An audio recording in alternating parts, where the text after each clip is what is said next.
സംപൂജ സദസ്സിന് സാദരം കൂപ്പുകൈ.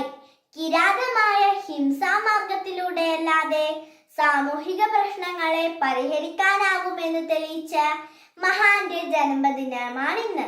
ഇന്ത്യൻ സ്വാതന്ത്ര്യ സമര ചരിത്രത്തിൽ നേതൃനിരയിൽ നിലകൊണ്ട് ഏറെ പേരുണ്ടെങ്കിലും അതിന് ചുക്കാൻ പിടിച്ചത് അർദ്ധനഗ്നനായ ഫക്കീർ എന്ന് വിൻസ്റ്റൺ ചർച്ചിൽ പരിഹസിച്ച നമ്മുടെ രാഷ്ട്രപിതാവായ ഗാന്ധിജി തന്നെയായിരുന്നു. അടിച്ചമർത്തപ്പെട്ട ഇന്ത്യയിലെ സാമാന്യ ജനത്തിനായി അദ്ദേഹം തന്റെ അക്രമരഹിത സഹന സമരങ്ങളിലൂടെ നേടിയെടുത്തതാണ് നമ്മുടെ സ്വാതന്ത്ര്യം.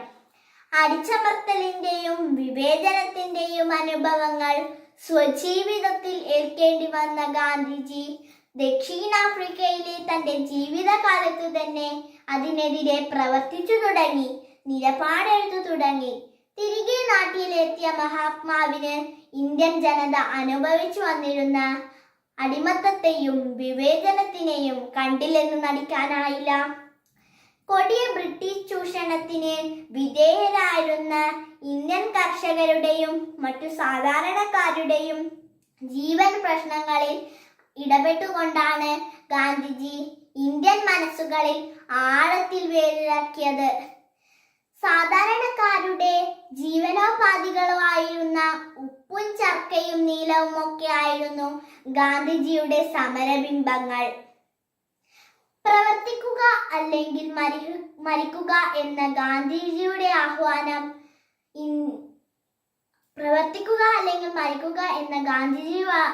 ആഹ്വാനം ഇന്ത്യൻ യുവതയെ തെല്ലൊന്നുമല്ല ആവേശത്തിലാക്കിയത്.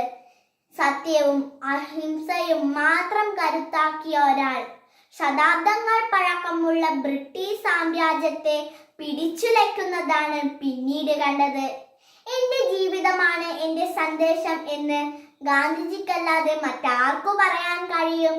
അതുകൊണ്ടാണ് ഇനി വരാനിരിക്കുന്ന യുഗങ്ങൾക്ക് സ്വന്തം ജീവിതം തന്നെ മാതൃകയാക്കിയ മനുഷ്യൻ എന്ന് ഗാന്ധിജിയെ പറ്റി ടാഗോർ പറഞ്ഞത്. നാഥൂറാം വിനായക് ഗോഡ്സെ എന്ന മതഭ്രാന്തന്റെ വെടിയേറ്റ് വീഴുമ്പോൾ കൊന്നുകളഞ്ഞത് ഇന്ത്യയുടെ ആത്മാവിനെ തന്നെയാണ്. അതുകൊണ്ടാണ് പ്രകാശം നമ്മിൽ നിന്നും മറഞ്ഞു പോയിരിക്കുന്നു എന്ന് നെഹ്റുവിന് വിലപിക്കേണ്ടി വന്നത്. ഒരേ സമയം വിശ്വവിജയിയും ത്യാഗവീരനുമായ നേതാവായിരുന്നു ഗാന്ധിജി. സ്വന്തം ജീവിതം സത്യാന്വേഷണ പരീക്ഷണങ്ങൾക്കായി ഉഴിഞ്ഞുവെച്ചവൻ. അതുകൊണ്ടാണ് ഗാന്ധി സ്മാരകങ്ങളില്ലാത്ത ഒരു പ്രദേശവും ലോകത്തൊരിടത്തും ഇല്ലാത്തതും. ഗാന്ധിജി സ്വപ്നം കണ്ട ഭാരതം ഇന്നും ഏറെ അകലെയാണ്.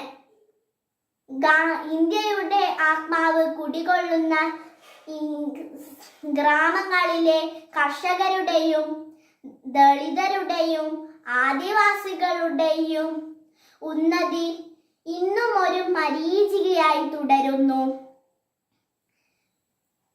ജാതി മത വ്യത്യാസങ്ങളില്ലാതെ ഏവർക്കും നീതിയും ന്യായവും ഉറപ്പുവരുത്തുന്ന ഒരു ക്ഷേമ രാഷ്ട്രത്തിനായി നമുക്ക് ഗാന്ധിയൻ ആദർശങ്ങളിൽ അടിയുറപ്പിച്ചുകൊണ്ട്